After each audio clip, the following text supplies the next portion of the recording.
For the sake of the demonstration today, we'll assume that Python 3 is already installed with Miniconda, but if you'd like to follow along later on with these slides, you can copy and paste these commands on a Mac OS X machine, and the commands are quite similar for a Linux-based machine. We'll also assume that we have all of the Nextstrain tools installed, and you can use these commands to get that set up. And then finally, we'll assume that we have downloaded the SARS-CoV-2 workflow, which we also call our INCOV workflow, from GitHub. And this is open source. You can go look at the source code. You can make bug patches if you like, or you can make feature requests, and we'll respond to those on GitHub. So I mentioned that we're going to do a demonstration of how to make a Washington state specific analysis. And this requires curating your own data, usually from GISAID or from GenBank. And the actual curation process takes a little bit longer than we have time for today. So we won't go through those specific steps, but if you'd like to see a specific step-by-step view of how to do this with GISAID, you can go to our latest data preparation guide in our INCOV tutorial, and this has screenshots and basic guidelines for how to prepare your data like we do for this demonstration. So to get started with the actual demonstration, we're going to start by looking at what's available in the workflow. And to do this, I want to change to the command line interface. And here I'm on a terminal prompt, and I'm inside this directory called INCOV, which is our SARS-CoV-2 workflow. And if I do an ls-l from this directory, we can see that we have several flat files in this directory and then many subdirectories. One of the most important files here is the snake file. This is a text file that indicates that we're using SnakeMake as our workflow management software. SnakeMake allows us to chain together different steps of the bioinformatics workflow, parameterize those through configuration files. It allows us to run them in parallel wherever possible. And it also allows us to distribute our workflows on clusters or to run them on AWS or other cloud services. We also have a data directory, which is where we keep our raw data that we'll process with our phylogenetic tools. We have a defaults directory, which includes all of the default parameters for the workflow. The profiles directory includes example profiles for people who are interested in starting with different kind of common use cases. And then the workflow itself is in this workflow directory. So if you know SnakeMake already and want to poke around in the details here, you can look in that directory. For the type of work that we want to do today, we just need to have two different sets of data. We need to have the genome sequences and metadata to work with, and then we need to provide the workflow with a configuration file that says how to use those data. So I mentioned earlier that I've already curated some data for this demonstration, and that lives in a separate directory here. And I have some Washington state metadata and sequences. I have North American metadata and sequences. And then I have some of these same North American sequences that have been pre-aligned. This is a really common pattern within Nextstrain, is this pairing of metadata in a TSV file with sequences in a FASTA file. So whether these are compressed or not, that doesn't matter anymore for Nextstrain. So to get started, I'd like to copy these data into my current data directory.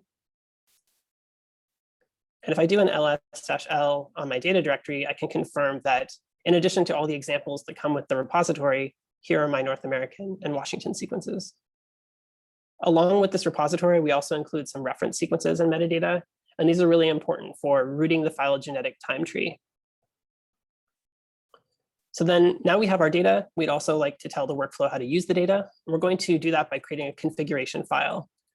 I'll use a simple text editor here, but you can use any editor of your choice. And we're going to create a configuration file called builds.yaml. This is a convention that we use within our workflow. And the format of the file is a YAML format. So it's a configuration file format that's relatively human readable. Within this file, we can define, you can use comments like this, and we can tell the workflow which input files we want to use for our analysis. So we'll define inputs. And we can do this with a top level key called inputs. We can then provide a list of which of these inputs we want to use. And within this list, we can use key value pairs to provide information. So we want to give a name to each of our inputs. We'll call this one Washington. We need to provide a path to the metadata that we want to use. So these live in data/Washington metadata tsv.xc. And then our sequence path will let the workflow know which sequences to use. And these live in a compressed FASTA file. You may notice when you download data from GISAID that sometimes the files are compressed and sometimes they're not. And that doesn't really matter for this workflow. You can use either type of file. We also want to include our North American sequences here. So I'll create a North America data set. And you'll notice that I don't have any spaces in these names because these names are used to create files on the file system. And we want to kind of keep them as clean as possible. So here we'll provide the path to our North American data set and our sequences. And then finally, we need to include our references just to make sure that they're available. So we'll call this a references data set. And we'll point at the metadata for these. The TSV file. And then finally, we have references sequences.fasta. And this is all you really need to do to define your configuration if you want to run the workflow with all the default settings. The workflow would take all three of these inputs and concatenate them together into one big set of metadata and sequences, and it would try to build a phylogenetic tree using all of these data. But in practice, we often want to provide more resolution or more details about our analysis. We'd like to give it a name. We'd like to have control over what subsampling parameters we use. So we can start to do that by defining specific builds. And a build for Nextstrain is just the data set that we want to use, the parameters we use to analyze it, and then the resulting tree that gets produced from that analysis. So we can define builds by creating another top level key called builds. And then we can name this, we'll call this one Washington. And that becomes a top level key. And then each build can have its own build attributes. So these are key value pairs that we can use later on. And it's really useful to define the region and the country, the geographic information related to your build, and the division, which is the state level information. So we've now said that we want to create a Washington state level build that belongs to these geographic resolutions, and we want to use these three data inputs. We can save this file, we'll write it out to disk, and then we can see what happens if we were to run this workflow. So we can exit. And now to run a workflow, we can use the Nextstrain command. And if we type Nextstrain-H, we can see that there are many different subcommands that are available to us, including build and view, which we'll be using today. If we type Nextstrain build with a -H, we can see how we can run different builds and different ways of parameterizing those builds. There's a lot of help information here, but the most important information that you need to know is that the first argument you pass to this command is the directory that contains a snake file. That's actually our current working directory. So that's a good starting point. And then all other commands that you pass, all other arguments you pass to this will be passed on to snakemake. So we can take advantage of that by typing Nextstrain build, and then dot for our current working directory where the snake file is. And then we'll pass all these other arguments that are snakemake arguments. We'll say where our config file lives, config file builds.yaml. We'll say how many cores we'd like to use for this analysis. And we'd like to do a dry run first. We don't want to actually run this whole workflow yet. So we'll do -n for dry run. And then we'll do a -p to ask snakemake to print all of the commands that it would run if it were running them on the command line. So if I've defined this configuration file properly, this should print out a bunch of different things that snakemake thinks it will do. It will run 42 different steps of this workflow. You can see their names here. And as we scroll up, we can see that the last thing that will get generated is these JSON files in this auspice directory. And these are the files that auspice needs to visualize the phylogenetic tree. So this file in particular will be our Washington state specific tree. And this file will provide the frequencies of different tips in that tree. And you can see that Washington here is pulled in from that build configuration that we just defined. If we gave another build with a different name, it would have an ncov underscore that build name.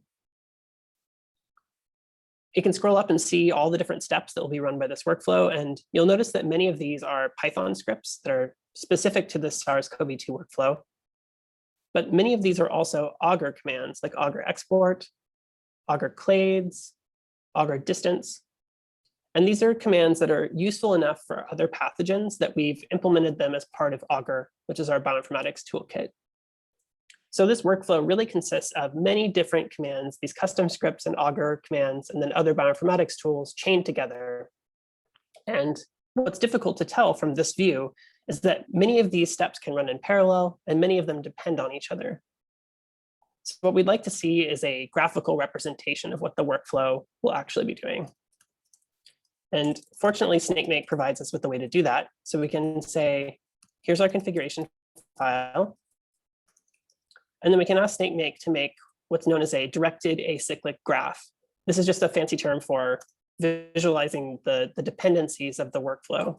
And when I run this command by itself, it'll print a graph notation, which I don't actually know how to interpret, but this dot command does. So I'm going to ask for a visualization of this graph as a PDF. And you'll notice that I get a warning here that I haven't defined a subsampling scheme for my Washington build.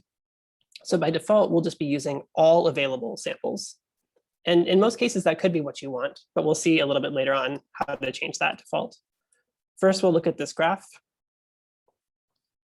And we can see now a high-level view of what will happen when you run this workflow. You can see how each rule depends on a previous rule. You can also see the rules that can run in parallel. So for example, for each of our inputs, Washington, North America, references, we'll line the sequences, we'll mask them, and we'll filter them. And all those steps can happen in parallel. We combine all of the filtered sequences into one set.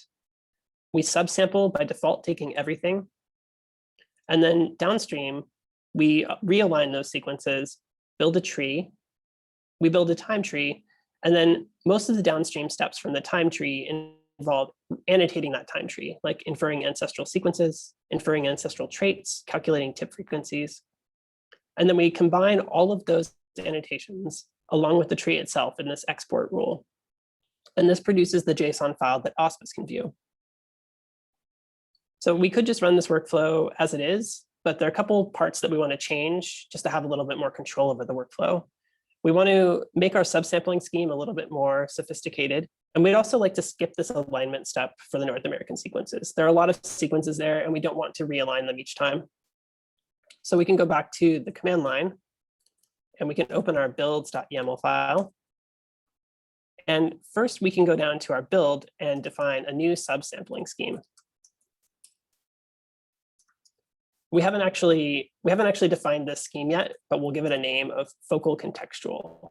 So we'll give us focal sequences from Washington and then contextual sequences from everywhere else. And then to actually define that subsampling scheme, we can create a new top-level key here called subsampling. And in the same way that we named our builds, we can name the scheme here, focal contextual. Each scheme can define as many subsets of data of the original inputs as it likes, and all those data will get unioned together into one data set to create a tree from.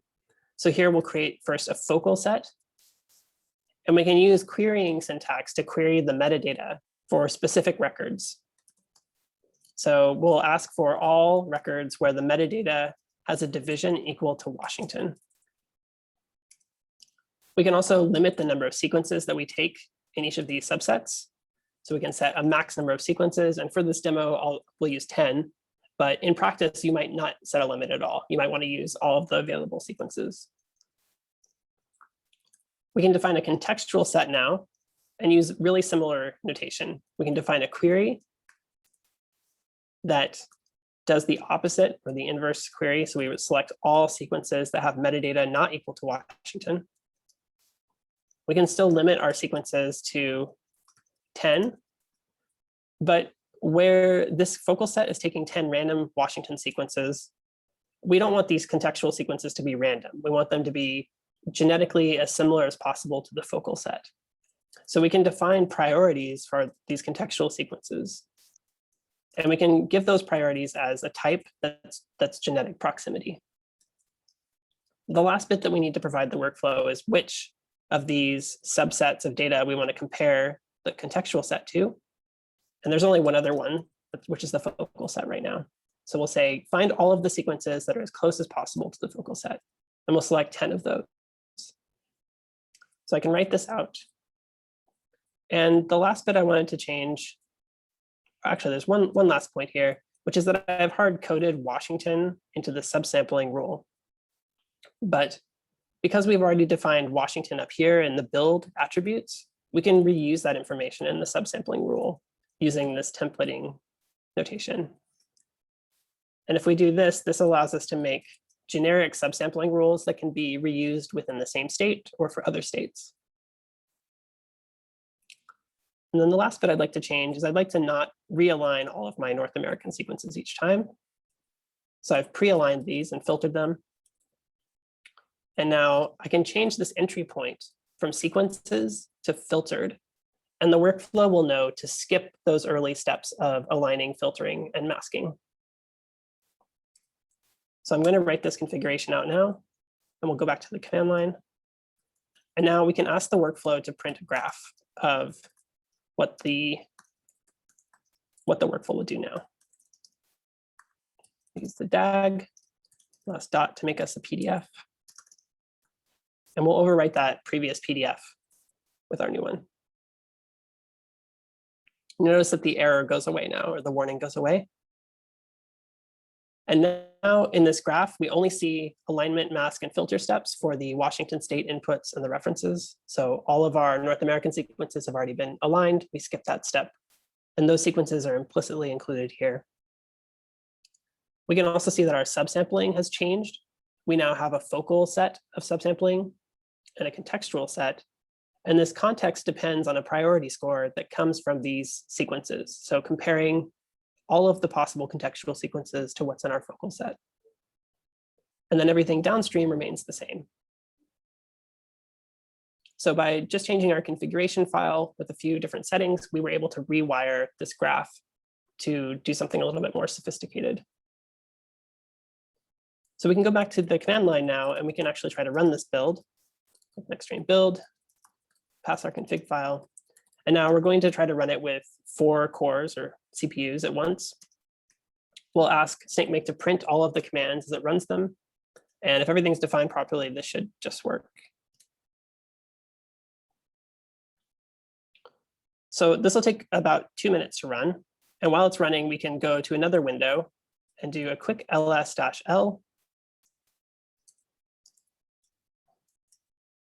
And we can see that in addition to our builds YAML and our DAG that we created, we have some new directories like benchmarks and logs and results.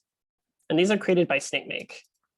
So if we look at benchmarks, we can see each rule of the workflow has its own benchmark text file that they all look about the same size.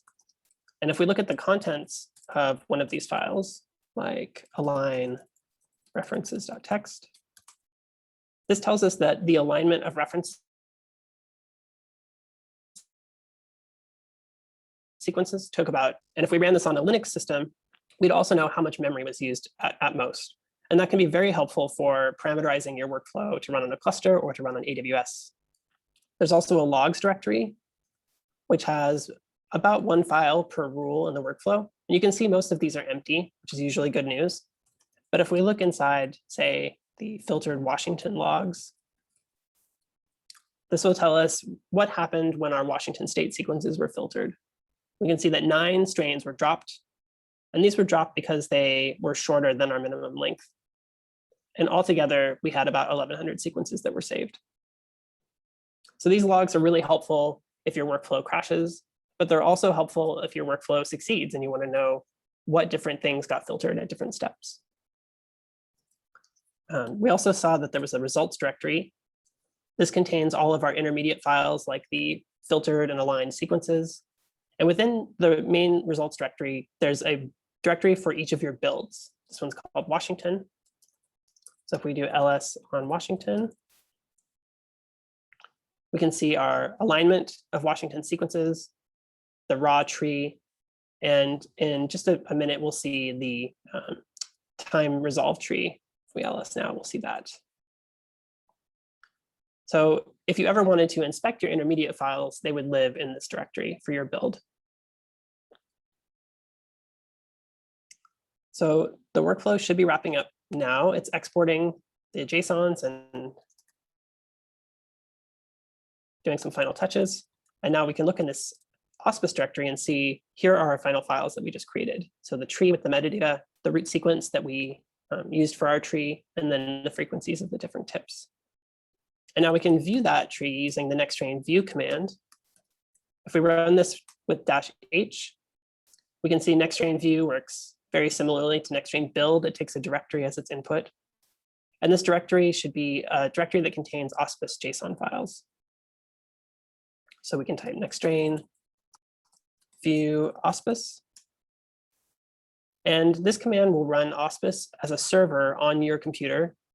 You can go to any one of the data sets that get listed here directly, or you can go to this URL here. So I'll go back to my browser, open a new tab, and we can see here's the Washington State build that we just made. By default, we're coloring by country, and we can see that there are 27 genomes in this tree. We might want to color by division to get a better sense of what we got from the rest of North America. And if I hover over Washington State here, we can see that there are a handful of Washington sequences and then other contextual sequences in the tree. So in practice, this tree is too small to really make useful inferences for public health responses. And we would really need to have a tree with thousands of samples that's much larger than this. And so that's the type of tree that Cassia is going to talk to you about now.